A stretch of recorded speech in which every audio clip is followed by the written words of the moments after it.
Oh, let me check my volume. Gotta check the volume. All right, all right. Good right there. And yes, it's Friday, but you know me.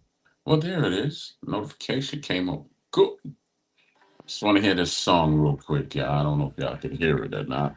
I gotta figure it out.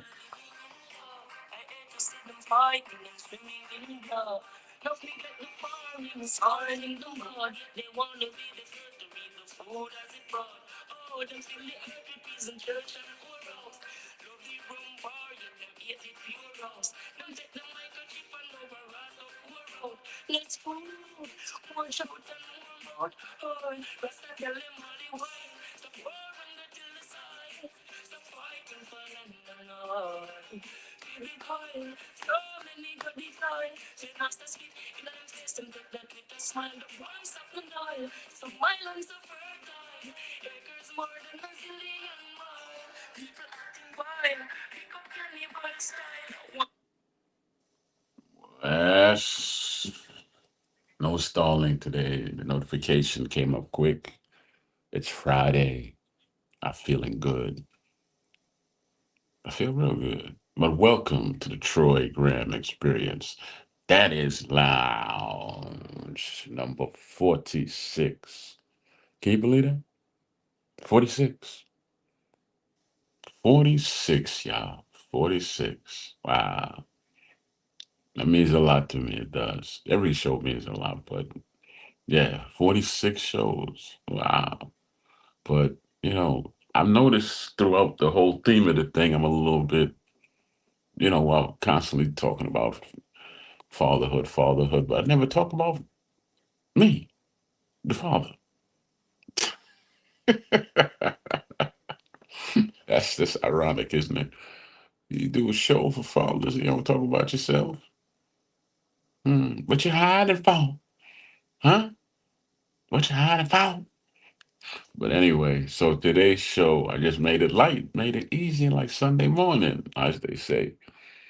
Yes, your daddy used to be young at one point, and you get it from your daddy. So those three pictures that you see on the thumbnail, I was 36, I was 18, and I was 20 something in one of them. Yeah, so your daddy was young at one point. Yeah, yeah, he had a little thing going on too. I never really lift weights. I did push-ups, a hell of a lot of push-ups, jumping jacks, uh, arm curls, pull-ups. Oof. I did how many? I started doing about 25 push-ups a night. And then I said, I'm gonna make myself train my body to go to 100. So I started doing 100 a night. Then I got to 120 something, 150, and then 200. I think I got to about 250, but it wasn't nonstop. I mean, I got to the point where I could do 100 nonstop, right? And then I'd break it down into 50s. Like I'd do 100, then I do 50, then I do 50 more, then I do, until I get to where I couldn't do them anymore. 300 sit-ups, curling arm curls, I did 350. The jumping jacks, I did 350. What did I say about the sit-ups? 350? Yeah, 350. Then I ran every day for those who are wondering what my legs look like. I used to run every day. Mm-hmm. Yeah, I used to run every day. So yeah, I, I just used to have fun with it, man. Because I know in the ring, when you get to sparring, you don't have a chance. Let me close out some stuff so I don't get an echo. But you can't, you can't half-ass it. So that's why I worked out like that. I never really got into weights. The one with the weights, I probably in the gym once, twice a week, and that's it. To be honest with you, I didn't like lifting weights. But I got so used to doing the push-ups that I would do push-up challenges with people, and man, I hope they can't do more than 200. And then, so I post these because I know all my children watch them, and my nephews and nieces and stuff. Because if you go through my videos on here, you'll see a lot of foodie videos I did. I used to cook a lot, and I used to close out all my foodie videos with this. I put on a sexy voice. I'm like, and now it's time for the the sexy pause. And I would pause, then I would go, oh my, oh my. No lie, no lie. I heard that on a commercial one time. I was like, no, that Bama did not steal my sugar honey. I know he didn't steal my shit. I forgot what the commercial was. Was a white dude, of course. He was leaving out the commercial. He was like, "Oh yeah, oh my." But see, he didn't have it like because I'm part Billy B, part Barry White, as I like to say. So I'm like Barry Williams. No Billy. It can't, yeah, it'll be Barry Williams because I can't be Billy. I can't be Billy White. I'll be Barry Williams, right? So oh my, oh, I lost a lot of the power I had in my voice before. I went through some health issues. My voice is much stronger than this before. Oh, but it's cool. Oh my, oh my. So I know y'all gonna see this. This is my children because y'all used to get back to me and try to do the voice back at me about the food and stuff. I found that so hilarious that y'all had the nerve to do that. But there's a lot of things I've shared with them. I think one thing I did with my children is that I never lied. Even when it didn't make me look good, I didn't lie. Mm-mm. No lying, baby. No lying. I didn't lie. I just did my thing. No lying. So yeah, I gotta excuse me. But yeah, I didn't lie. I told them the truth. And I told them that I don't have any favorites. And this was my quote to them when they were very young. I don't have any favorites. If I'm pissed at one of you, I'm gonna be pissed at all of you. If I shit on one of you, I'm gonna shit on all of you. I'm nobody's favorite. I'm not my grandmother's favorite. That was her son. I'm not my mom's favorite. That's my two brothers. I'm not my Auntie G favorite. She passed away. My grandmother and my auntie passed away. That's my older brother. So I was never really anybody's favorite, man. But it was just beautiful, man. It's beautiful. I thought to myself, what am I gonna talk about today? Then I said, why don't you just make it easy and share a little bit about you? So, I'm sharing this with you because I know you're gonna see it eventually, right?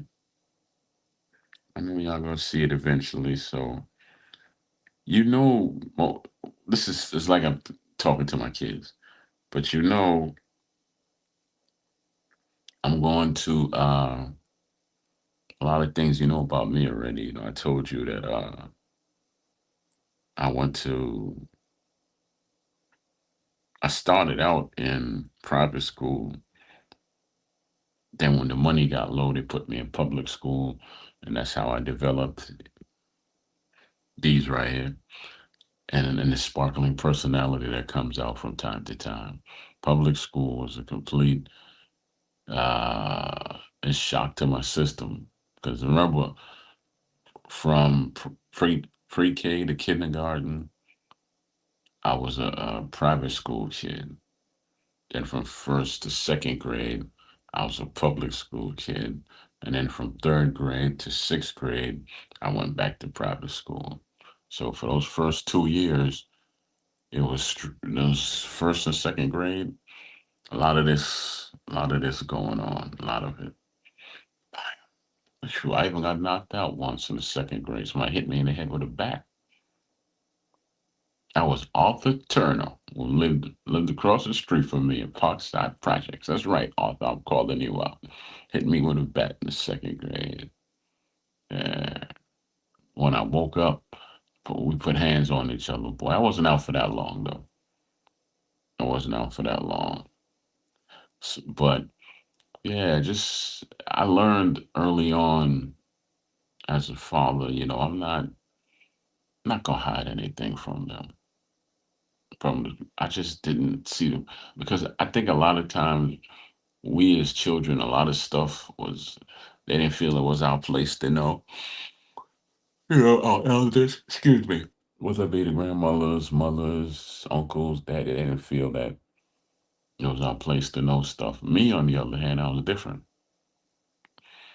I'm going to tell them what I feel I need to tell them at a certain age, but if they ask me any questions, I'm going to tell them the truth. hmm I'm not gonna. I'm gonna answer them truthfully. How about that? I'm gonna answer them truthfully. I'm not going to lie to anybody. I'm just not gonna do it. I just didn't see the need for it, so I didn't do it. Right? And I just always been like that. I said, well, and then now that they're older, they get to share stories with me about. I mean, I'm not perfect. If I was perfect, I wouldn't be here, and I damn sure wouldn't be doing this. I'd be doing the Troy Graham Experience, the Perfect Father Show, the Perfect Father Lounge. You'd be paying for my knowledge because I'm perfect. So I'm not perfect, right? So, but I know as they got older, they started asking questions, and I just answered them honestly. They asked me a lot of questions. Like, I remember I went to pick my son up from school. They said he got into a fight, and they was gonna call the police on my 9, 10-year-old son. I was so pissed that the school did that. So I got up there in about 6 minutes. They had my boy locked up in the principal's office, and he was just tearing it up. He was about to tear her TV off the wall. So I took him in the bathroom, gave him a spanking before I knew the whole story. And I learned a lesson. It's just when I got in there, all I saw him was destroying the principal's office. I didn't realize at the time that that's my son. They cornered him. And like his dad, he don't like being cornered. I explode too. Don't, yeah. That's definitely in the genes with all of us. We don't like that. Don't push us into no corners or attempt to. We don't. No, no. But anyway, so damn school called me talking about they gonna call the police on my 10-year-old boy that he was playing with some little white boy, and the white boy passed out and all. None of this was true except for the playing part. So they had a friend across the street. My middle son and him were real good friends. They were the best of friends, right? So they playing a little spin game where they spin each other around, and then the other one catches the other one before he hits his head on the table or fall out on the floor. So my son wasn't fast enough, and the little white boy hit his face on the table, and he turned all red and everything. And then when the teachers saw it differently, they just saw a red white boy, his face red, and this child over here was laughing. But he made sure his buddy was all right, but then he started laughing. They didn't see the other boy laughing too, just trying to catch his breath, trying to get his balance back and catch his breath. So they yanked my son up and told him they were gonna call the police and have him arrested, put him in child protective care, and threw him in the office. And most kids were just scared of that. He got scared, and that fear turned into anger. And I didn't know all that. I would have done the same thing as an adult because they cornered me. And they kept telling them, "We gonna call your father, and we gonna get you arrested." And I didn't know that till the next day because I was so pissed at what he was about to tear the principal TV off the wall. He was knocking her books off the shelf. They locked him in the room. The whole time it took me to walk up to the school, which was 6 minutes. They had my son for 10 minutes. They were just tearing him down, and then they locked his ass in the office. So when I got there, he couldn't explain anything to me because he was still in a rage. And I grabbed his behind up, took him to the bathroom and spanked him because I thought he deserved it. So, and then, you know, then on the way home, he was just wasn't nothing easy to deal with. And the next day, when everything calmed down, which thank God was a Saturday, right? I said, "What happened, man? Why you? What happened?" Even the parents of his buddy across the street, we'll just call him Rich, right? Rich, the white boy across the street, Rich. So they were like, nothing like that happened. Your son and our sons are the best of friends. And the little boy told me what happened. His parents would say, go ahead, tell him what happened. And he asked me not to be mad at my son. And once he explained it, like I was never mad at him. We were playing the game. There's a spin around game or whatever these kids play. So I was like, that's all that happened? Yeah, I wasn't hurt, Mr. G. I wasn't hurt. He was trying to stop me from getting hurt. But then he couldn't catch me in time and my head hit the table. Because those parents were telling me, yeah, they gave us a call too, saying that they're gonna lock up Malcolm because he hurt my son. Like, Malcolm? I named my son Malcolm X. And I was like, man, they think they gonna lock up Malcolm? For what? So, you know, I had to sit down and talk to him the next day, and I was like, why didn't you tell me? He's like, Daddy, you were so mad. And I was mad and I couldn't I couldn't talk to you. And you didn't ask me no questions. Remember you always said to ask questions first? Little boy schooled me on what I told him at 10. Little 10-year-old boy that I brought in the world was like, you say you should ask all the questions first before you do anything, but you didn't ask no questions. You just beat me. He said, Dad, that's the worst beating you ever gave me. And I held on to that because that weighed heavy on my soul, man, because I shouldn't have beat that boy. I should have found out everything first, like he said. But he's like, I still love you. And he ran upstairs and looked back like, yeah, but I sure would like to kick you in the head. I said, you're definitely my son. But that weighed on me until I recently talked to him about that when he was 21, he's 23. I'm like, I still think about that time I beat you in the bathroom at school. He's like, yeah, me too. But, like I said, I forgave you. He said, you do? Yeah, yeah. I sold him. I held on to that for all these years, man. Felt so bad about it. He's like, well, you were just doing what you thought was right. He said, promise me you won't do that with you. I said to him, promise me you won't do that with your own child. Make sure you get all the answers, ask all the questions first, like I taught you to do, please. Cause that held on to me, man. Yeah. Then I'm supposed to be talking about me, aren't I? Telling these children something about their father. Well, I taught your sister how to dance when she was about 12. She was supposed to be in this play, and she could not dance with her big feet. And so I made her stand on my feet for about a week and a half, because that's how much time it took for the play. So for a week and a half, she stepped on my feet, and I showed her how to hold me, and she learned how to dance like that. And then we went to the school for the play, and the old fat bastard that was the principal, he was like, "Well, I gave her part to somebody else." I'm like, "What? She's hit? I mean, where we walked her to the steps that you walk up on the stage. This is a 12-year-old now, 12 or no, she wasn't 12. She was 9 or 10, 9 or 10, because her brothers weren't here. So 9 or 10, you go tell a 9-year-old child that you who been stepping on my feet for almost 2 weeks that you gave her part this, and she was up there crying.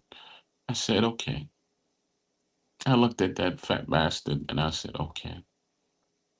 I held her hand. I said, walk up the steps. She said, but the little girl has my part. I don't care. Do everything that's do everything that we practiced. I don't care. I don't care. But I'm gonna get in trouble. No, you ain't. I'm gonna get in trouble. If you get in trouble, I'm getting in trouble. Don't worry about it. Man, I walked her behind right up to that stage and I dared that fat bastard to say anything to me. I wanted him. That's the one time I want to act like a complete fool in front of everybody. Because, oof, he was just mad at her because her grandmother wasn't giving him no play. She said, you were married. What you want with me for? Huh? What you want with me? She made it loud and plain. May she rest in peace. I mean, what you want with a married woman for, fat boy? So that happened. And one thing I used to love about them is that my daughter pretty much she was with her mom most of the time, but the boys were with me. So they were open to do a lot of things. I wrote a speech for someone else to give. We were going to protest the fact that they were cutting $200 million from the school budget, right? And a lot of the schools in the city and some in the county, but mainly those county schools were the ones that neighbored the city, not the county schools that were way out. So uh,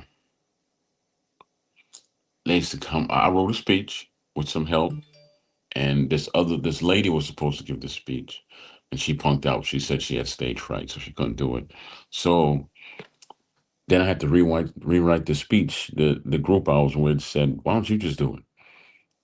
You got the background, you got your boys, you're ex-military, you're a single dad. Why don't you do it?" So I rewrote the speech for me with some help because it was the second time I wrote a speech,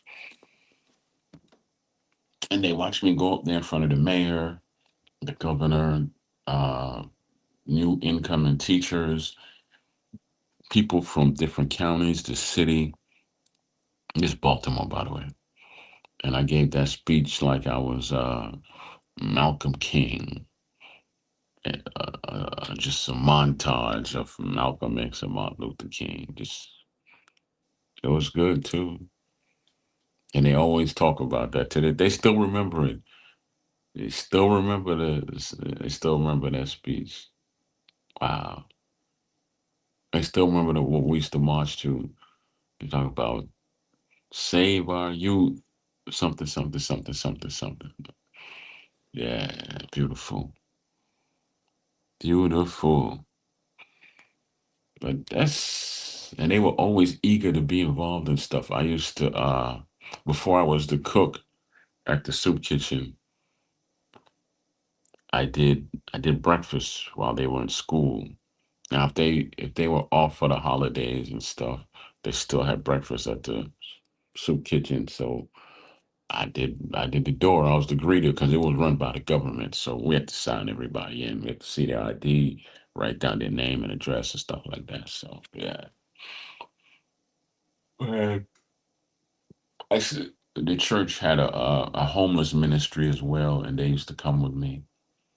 So they had a lot of things that were instilled in them. Funny enough, the things you think don't matter to your children are the things that matter the most. The small things like they can remember when you taught them how to ride a bike, or when you taught them how to ride tie that shoelace, or that first bedroom set you bought them, or the first time you just sat there and ate ice cream with them, even though yours might have some liquor in it. Psh, theirs didn't have no liquor. Or or you could start a ritual with them, just like I started every New Year's Eve. Once they went to school, I ran up to the box and save up the street 3 packs of family pack wings. So that's about 15 times three, right? 45. Cut them in half, make them into trumpets and whatever have you. That's 90. If we were lucky, we got packs of 16 at the most. So 3 times 16 is 48. That makes it 96. 96 wings. And I'll buy 2 pounds of ground chicken and some lettuce, tomatoes, green peppers, the shredded cheese and taco stuff. Do all that. And it became written, and I bought that phony champagne and told them it was real, the apple cider that has the pop off bottle, pop off top. I love that, man. Oh, definitely the cookies and cream ice cream and the if I couldn't get the pralines and cream ice cream, because I would get cookies and cream and peanut butter something, I don't remember, and definitely some hemp milk. I Yeah, I got them into hemp milk, so I would get that. And I would cook up everything before they got home. Well, that's not true either because it would be too early then. I did season up a lot, and I did put the wings into the crock pot to start because I had an indoor grill, one of them smokeless indoor grills. I had one of them, so I would put it in the crock pot just to season up, put in the crock pot, go get them from school. Then I put it on the grill. Sometimes I make rice and peas in the Instapot. All right, they like that. And man, and we'd make a salad, and one son would make the tacos, one would make the Kool Aid, and the other one would set the table up. So after they ate and we rested up, they like, Daddy, we gonna get our milkshakes this year? I'm like, of course. Well, we gotta do the champagne first. Which I want, the milkshakes or the champagne first? This is when it was close to midnight. So when it's got close to midnight, they're like, okay, let's do this. Let's do the champagne. It's almost 12 o'clock.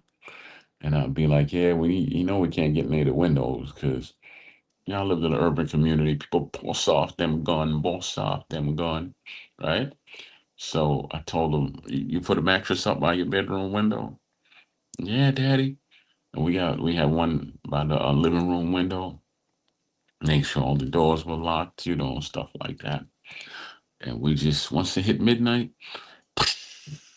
that fake champagne, apple cider, and they got to drinking, and they like, Daddy, why did bubbles tickle our nose? Those damn bubbles, why did bubbles tickle our nose? So, like, so they wouldn't eat that much at first. Everybody would start off with, let's say, 4 wings. Remember, I said I cooked 98. So let's not lie. We started off with six. I was big. I was 260 back then.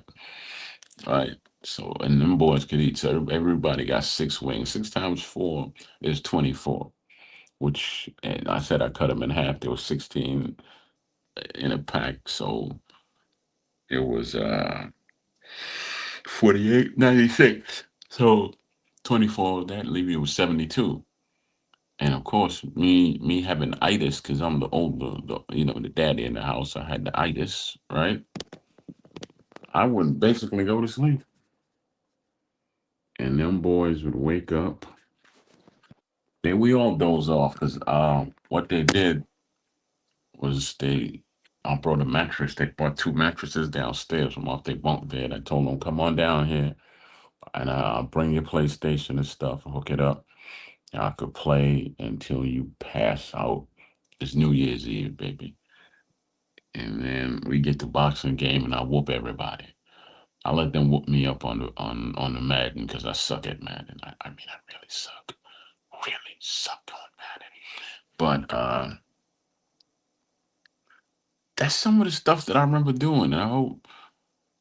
when y'all see this, man, it sparks a memory, or somebody sees this and it just kind of brings back a memory that you might want to share with your child. Just go home and, like, they always used to tell me their dreams, right? They used to tell me their dreams so much. They're like, Daddy, I want to do this, I want to do that. And I used to tell them all the time, you gonna be my supermodel, right? You gonna be my what do you call them people that draw the pictures for the house? I don't see. I'm having a brain fart. Like I don't have any sense. When you see the models of the house, the person who draws them, the architect. Architect. That's my architect slash NFL player right there, my middle son. And then he always wanted to cook, so that's what I used to tell him. You're gonna be my NFL cook, NFL player slash cook slash architect. And my first son, I told him he was a supermodel slash computer scientist, because he used to do stuff on the computer when he was younger, and I couldn't get it off. Damn shame. And the youngest one, definitely a lawyer, definitely a lawyer and a model. That boy, they all handsome, but the youngest one, yeah, very handsome dude, man. Well, they all handsome. They all should model. But I used to tell them that I see greatness in you. You just got to walk in the path of it. I see it.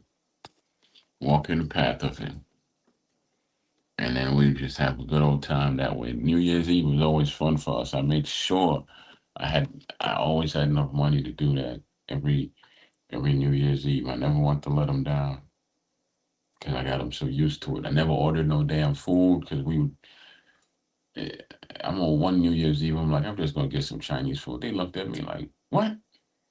You no, no, Daddy, we want our chicken and taco and our champagne and our milkshake. So the milkshake, I would put, I would get chocolate hemp milk.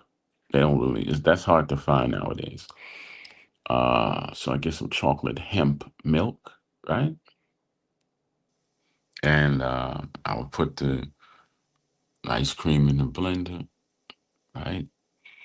Throw a little nutmeg in there, powdered nutmeg, and some cinnamon.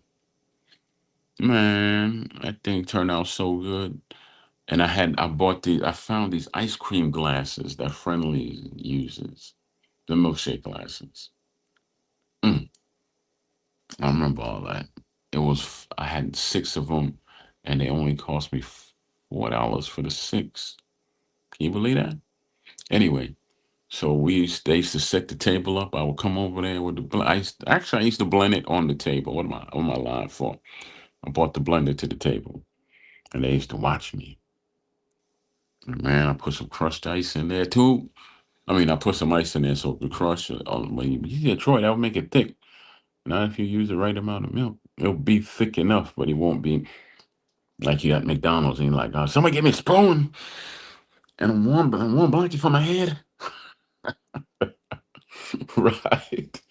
So you wouldn't be like that. It's not like that. Not like that. So, and I say, okay, before we do, I want to say a prayer. Let's say a prayer and thank the Lord for everything we have. And they all always say the same thing. I'm thankful for us. We thankful for you, and I'm thankful for us. So I never want to break that tradition. Nope, never. We started a tradition, and the baby girl, the grandbaby, she gonna be involved in it too. I'm gonna have them come down here visit me for a weekend or something, and then we gonna start it all over. Yeah, we gonna start it all over. I'll make sure everybody doing a little something. But that's just what Friday is. It's just being free. Just being free, baby. It always looks like I'm off to the side, doesn't it? That's because I am. The light is very bright, and I got a big ass bulb in there, and I can't get the cover on. But I also look pretty cool. leaning like this, so stop it. But yeah, those are some of the things. But I posted those three. I was gonna post some pictures of. I had one picture of my 4-year-old son holding a picture of me when I was 2, and we look. He's a spitting image of me. Amazing, just a spitting image of me. Then I had another one where I was 6 in the picture, and my son was 4, my middle son, and he was a spitting image of me. The head and everything, just the way he leaned his head, amazing, amazing. And then there's another picture I had with my son at one of their soccer games or whatever. Oh, it was a flag football this time because the season isn't quite started yet. And wasn't no flag football, by the way. It was just football.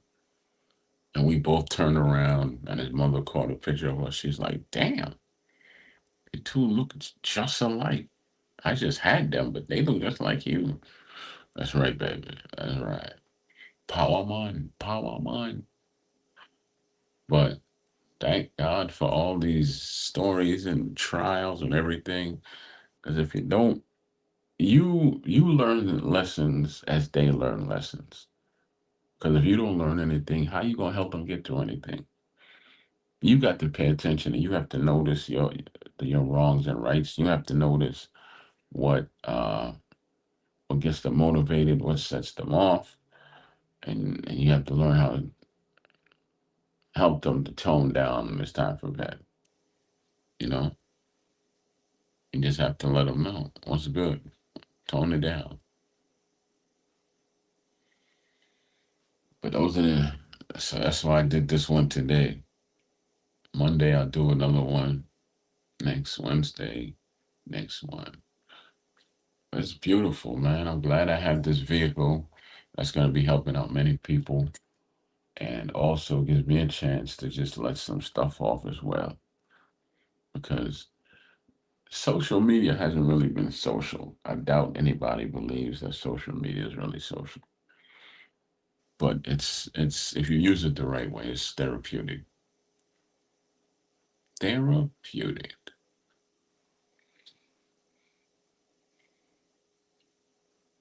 You know what? I'm gonna jump off here in the next 3 minutes. Yeah, 40 minutes is good. But yeah, I just want to thank y'all for supporting, man. I see a lot of people watching the replays now, liking it after the fact, sharing it, and it's going to a lot of different countries. The Daddies Lounge. I know it's in the UK. I know it's in Africa, and it was in Ireland as well. So yeah, once my brothers and sisters catch on, then it'll be something special. It don't matter how long before they take doing that. But yeah, build memories, because we all try to do these big things for our children to make sure that they don't go through whatever we went through. And in doing that, sometimes you're doing them an injustice because my skills are still sharp where very few people could walk up on me. I used to be able to know I had so much. My hearing and eyesight was so keen that I could see you coming from a block away, even though I'm not looking down in that direction. I could just, you know, peripheral vision. I could see you come from a block away. Very few people could just walk up on me. So those are things that they all should sharpen. Learning how to read people at a young age. That's something you definitely learn in the city. When you grow up in the city, you learn how to read people quick. You don't. If you don't, there's gonna be a problem. Problem. So yeah, man.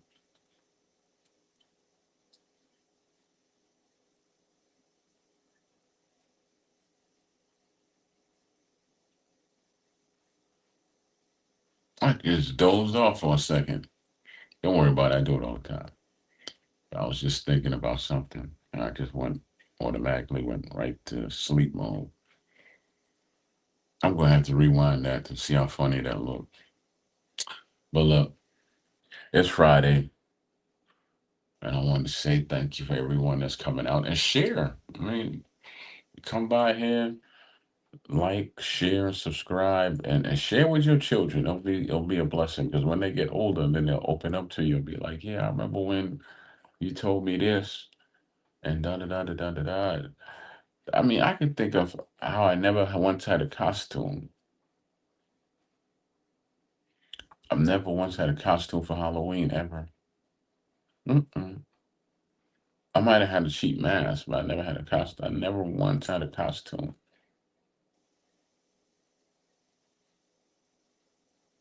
Where did I come? What?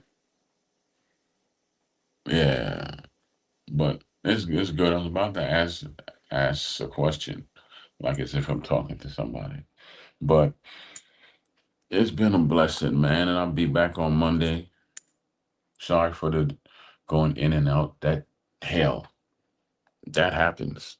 You've been up since 3 in the morning, like me. That stuff happens. So I've been up for 16 hours. Is that about right? Because 3 and 3 is 12, right? Plus 4, 16. Yeah, so I'm gonna go take my handsome tied behind and get a nap. So before I go, let me drop it off on you one time. Oh my, oh my. Share to them kids, man. Share to them. Create memories. And then, like I said, we had a thing that we do every New Year's Eve. Start that. It's not a ritual. Don't use that word. It's something else. So, but we had it, and now it's just legacy. Then the grandkids gonna do it. Everything. I'll make sure. I got a walk-in.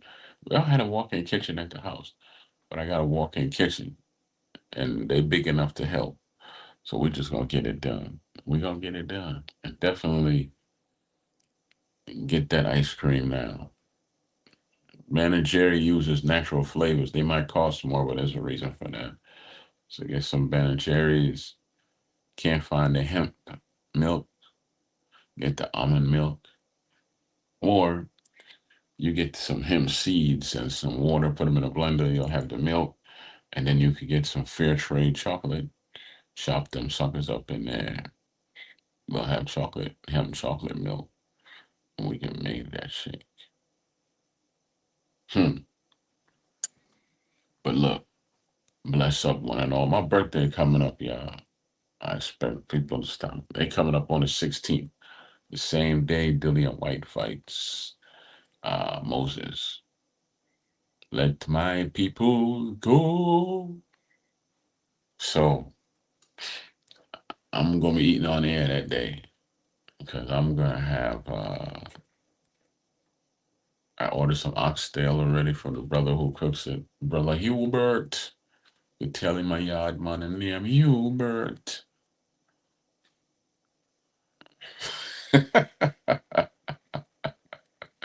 So all the yardie cat, oxtail, rice and peas, cabbage, and mac and cheese. And I'm going to Outback to get my carrot cake on the off. So I'm spending the $50+ on myself for my birthday. So that being said, man, I got 59 more seconds left. Make it a good 45 minutes. Don't say I cheat y'all. I treat y'all. But yeah, it's funny how it's so easy to doze off, even though you weren't here talking. And I did get a little rest today, but Father Time is undefeated. You can't stay up for 16 hours and not have it wear down on you. You know, I had some ice cream in my hand the other night, and I put it back. I really should have. It was on sale too. It was on sale. Mm, but you know what? I'm getting all this gray hair now, y'all see it. S- Sign of dignity in class. Ooh, you don't want to do that. Yeah, it's right there. See that? That's gray hair. Gray hair. Right there. I'm gonna join the Silver Foxes when I get the. Well, I grew it out, but it was getting a little crazy, so I had to shave it down. Well, peace out, y'all. I am gone. It's Friday. I'm gonna take my Friday nap. I'll get up on Saturday. Do my laundry. Peace.